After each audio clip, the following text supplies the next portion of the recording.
Hi, my name is John, and welcome to another edition of Statistics Quest. I wanted to pick up where I left off yesterday and just go over some statistical, a little bit more in depth statistically with the model I discussed, which was to predict wins based on salary and what I call an interest in analytics. I determined that interest from one source, okay? There a couple, this model is not perfect by any means because number one, the interest that in analytics from each major league team was determined from one person's study basically 7 years ago, and things may have changed in the last 7 years. Secondly, when you do a regression model, one of the assumptions is that each of the observations are independent, okay? So one has nothing to do basically with another, so to speak. But if you think of the observations, so for example, you might have had the Yankees in 2016, with a $220 million salary, and their interest indicator was a 2. If you recall, I either called it a 0, 1, or a 2. And they ended up winning 93 games or whatever it was. Well, in 2017, etc., the Yanks, they're still going to have a big payroll. It's still going to be a 2 because of the way I designed this particular study. I kept it all constant, this interest in analytics, and they probably won a lot of games. So you are, in essence, you had 150 observations, but each of the 30 teams have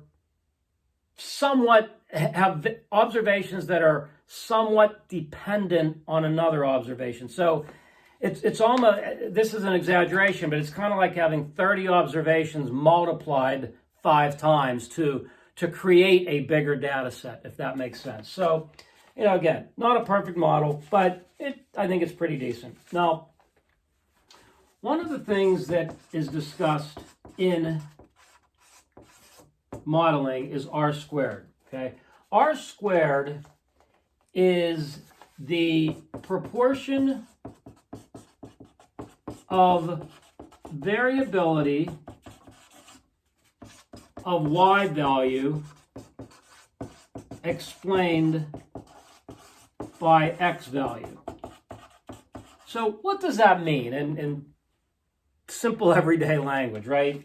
Sometimes things are worded and you're still, what exactly does that mean? It is a value that is at most 1 that conveys how well the X is going to predict the Y value, okay? So, for example, if an R squared value is very close to 1, then if the R squared is very close to 1, then you have a model where the X is pretty well predicting the Y value. So let's think of an example of that. What if you are trying to predict, let's say, the height of a person, that's the X value, and their IQ? Say, well, how well does height predict IQ?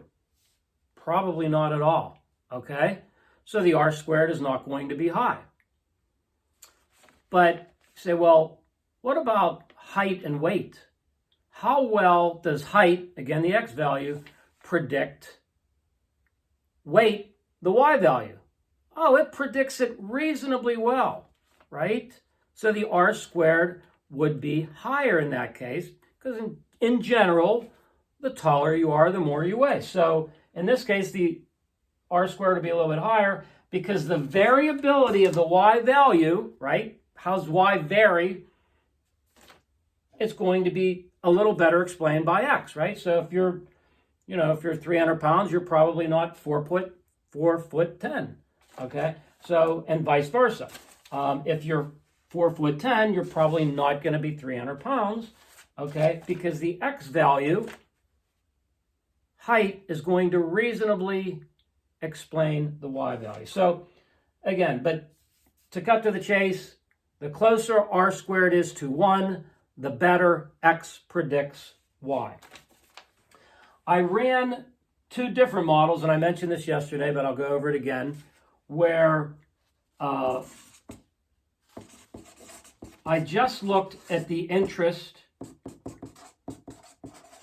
in analytics,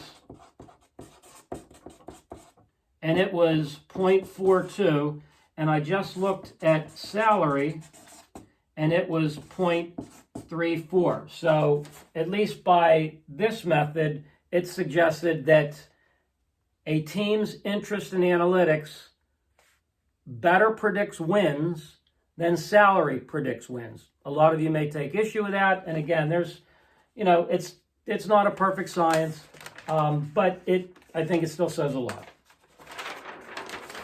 Okay, a couple other things. One is the standard error. The standard error, it's kind of similar to the standard deviation, but we could look at the standard error of the predicted values, and that's equal to the standard deviation of the actual Y values multiplied by the square root of 1 minus R squared. We already mentioned R squared. Standard deviation of the actual Y values, in this case the actual wins, because those are the actual Y values. And if we calculate this, we get 11.46. Okay? Now, how can we use this? We can use it to make predictions and to give ranges or perhaps confidence intervals of what a team will do for a given season. So, for example, in 2022, if we look at we'll look at the Los Angeles Angels. Where are they? They were predicted to win 83.95 games, okay? And I mentioned this yesterday. We'll go over it again here. I assumed that if you won 90 games, you made the playoffs, and at that point you had an equal chance to win the World Series. And in fact, about 8 teams made the playoffs, because there were a total. If you summed the probabilities of everybody winning 90 games, it was very close to 8. So I then assumed that if you did win 90 games, you would be one of 8 teams to do that, and you would have a 1 out of 8 chance of winning the World Series. So what is the probability that Angels win 90 games? We basically need 2 things, 2 ingredients to this. One is the predicted wins. The other is the standard error, which is 11.46. Another thing that I forgot to mention, was the fact that we assume that the residuals are normally distributed to be able to do this. There's actually several assumptions that allow you to, basically do a model, okay? Not that, the word allowed sometimes is a little bit misleading because a lot of us fudge things one way or another. But we try to acknowledge the warts that a model might have. But I did look at the residuals off to the side, and they look fairly reasonably normally distributed. So I'm going to use the normal distribution to predict the likelihood of winning 90 games, given a number that you are predicted to win. So this standard error becomes like a standard deviation, okay? And in fact, we could say that, well, okay, if they're expected to win 83.95 games, one standard error to the right of that would be 1 times 11.46, which is approximately, it's maybe 95 games, just eyeballing it. Okay, so that's one standard deviation to the right. And you might recall, if you've taken a basic statistics course, one standard deviation actually, plus and minus, comprises about 68% of the normal distribution, 34% on one side, 34% on another side. And in fact, so if you go 34%, so here's what we have. So this is 68%, one standard deviation. So this is 34%. That actually leaves 16% here.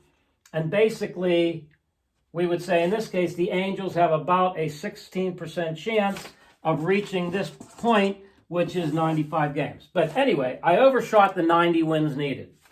So how do you find the probability of any team winning 90 games? That's real easy. You take 90 minus their expected number of wins, which in the Angels' case is 83.95. You divide by the standard error. You get whatever number that is. You plug it into the formula for normal distribution, and you find a probability of making the playoffs. Okay. In the Angels' case, they have a 34.6% chance of making the playoffs. Okay. And if we multiply that by 1/8, they have about a little over a 4% chance of winning the World Series. So this is how we can use, information from our model to make predictions for, in this case, not only the number of wins, but making the playoffs, winning the World Series. Again, I kind of, fudged it a little bit. I made a magical number of 90. We know that that's not the case, necessarily, right? But in fact, who was it last year? Was it the Dodgers or the Giants? I think the Dodgers actually were the wild card team, winning 107 games. They did make the playoffs, but they had a harder road because they were a wild card team. But anyway, so everybody gets my gist. This also doesn't take into consideration schedule strength. But anyway, it's kind of a quick fix.